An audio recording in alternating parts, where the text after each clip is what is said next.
ها فردای دولت جاویدان در محبت زندگی پیوسته عمری امان جان ارمان و هوس اندر دعای آرزو نسل پیوندی وفا آسوده امر زمان ماده 33 کنسه جمهوری تاجیکستان مقرر می نماید که دولت عائله را همچون اساس جمعیت حمایه می کند.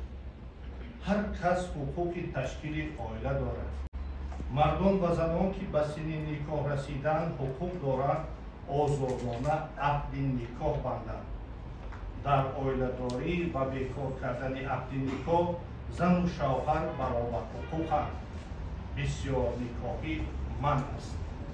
مطابق ماده 1 کدکس عائله جمهوری تاجیکستان از 13 نوامبر سال 1998 عائله عقد نکاح مادر، پدر و کودک در جمهوری تاجیکستان تحت محافظت دولت قرار دارد.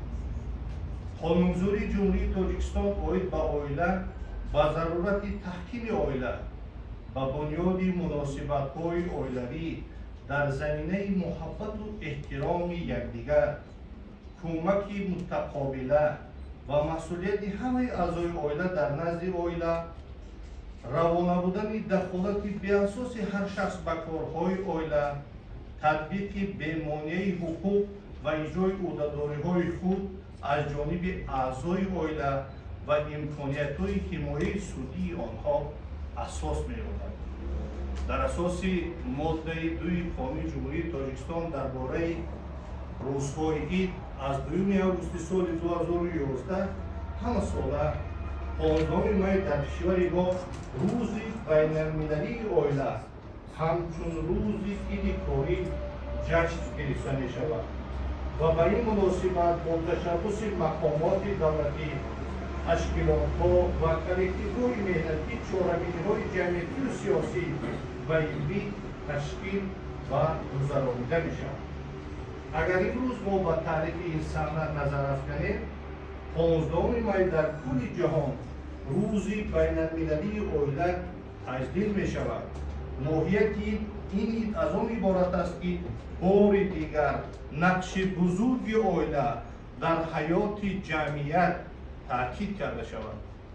آخر انسان از عائله سر می شود، یعنی در آن جایی که پایه های شخصیت گذاشته می شود. کودک خصلت‌های والدین، برادران و خواهران و بابای و بیبی را به خود گرفته پرینسیپ‌ها و جهانبینی آنها را به زندگی میراث می‌گیرد.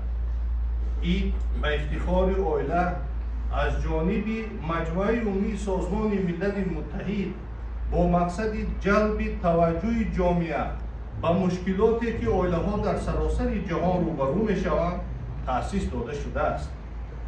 این به افتخار عائله‌ها در اول سالهای 90 با قرار مجمع عمومی سازمان ملل متحد تأسیس داده شده بود.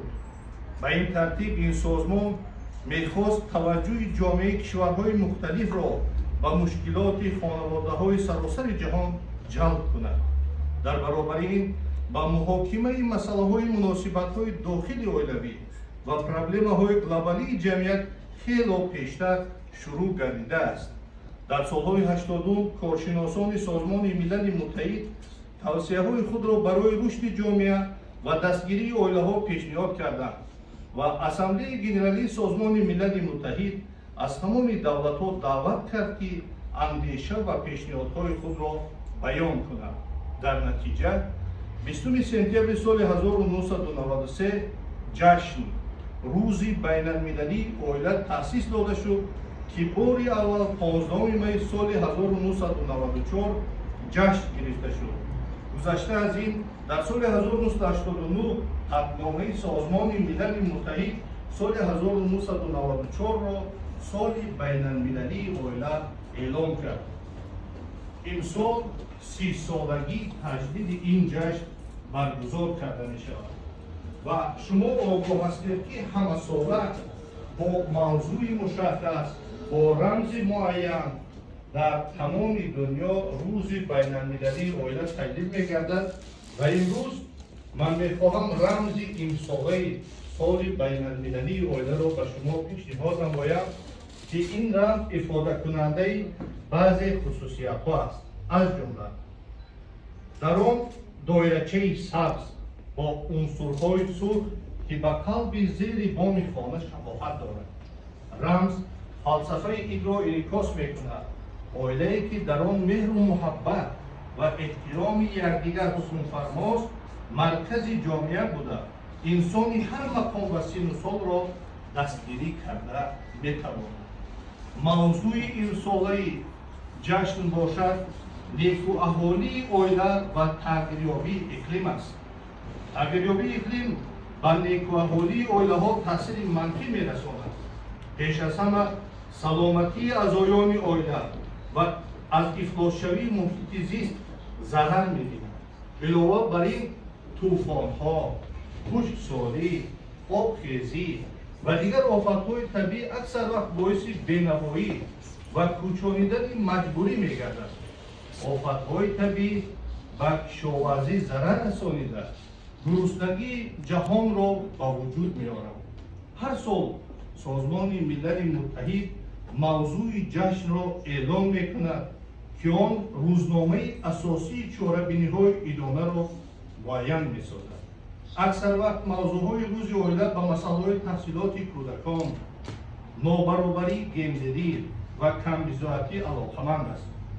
در طول سالها موضوعهای اساسی تاثیر بیماری‌ها به نیکواحوالی اویله، اویله‌ها و معیوبان، تاثیر مهاجرت با اویله‌ها و در سراسر جهان، تامین موازنت بین کار و عهده‌داری‌های اویلوی به منفعت اویله و عموما جامعه، مسئولیت مردان، اویله و جامعه فراگیر و غیرها بودند.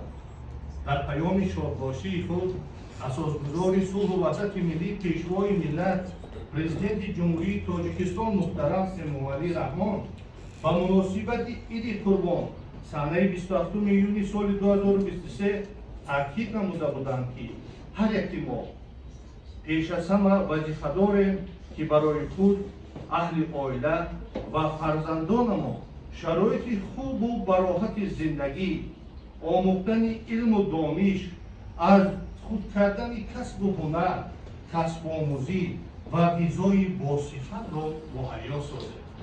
این قرض انسانی هر یکی ماست.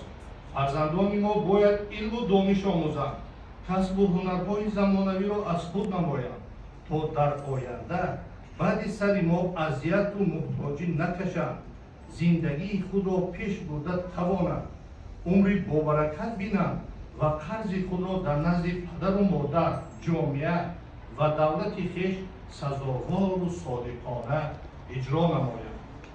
پسر جان کوش دایم باش دانا، به علم و معرفت گردی توانا، که پرچمدار این اولاد باشی، پدر مادر بفخرد از تو بر ما. در زمینه سخنرانی سرور دولت باید ذکر نمود که در تربیت کودکان و نوسان نقش پدر و مادر و اویله باید مهم میباشد. و دنیا آوردن نسل وظیفه طبیعی و اجتماعی انسان میباشد و نسل انسانی نه فقط به پدر و مادر یا اویله او مربوط است، بلکه آن جزء جامعه استوار، ادامه دهنده عنعنه‌ها، رسم و آیین هاست. پس آدم سالم، اویله سالم، اویله سالم، جمعیت سالم، جمعیت سالم، دولت سالم را پای دیوار است. اویله داری فرهنگ بزرگ و حس وطنداری است. اگر اویله سالم باشد، نظر و اندیشه ها، اقدام و عمل ها در زندگی سالم و در مجموع جامعه سالم می‌گردد. نمونه عالی‌ترین حیات یکجایی انسان ها البته اویله میباشد و در حیات انسانی نسبت به دیگر انستیتوهای اجتماعی والاترین و ارزشمندترین مقام را دارا است. امروز باید ذکر نمود که موافق کنستیتوسیون کشور ماده 34 پدر و مادر برای تعلیم و تربیت فرزندان و فرزندان بالغ و قابل محنت برای نگهبین و تامین اجتماعی پدر و مادر مسئول می باشد. یعنی فرزندان نیز باید والدین خود را احترام نمایند و دوی نیکی آنها را گیرند. در آخر میخواهم با 4 مثل شعری برآمد خود را به انجام رسانم.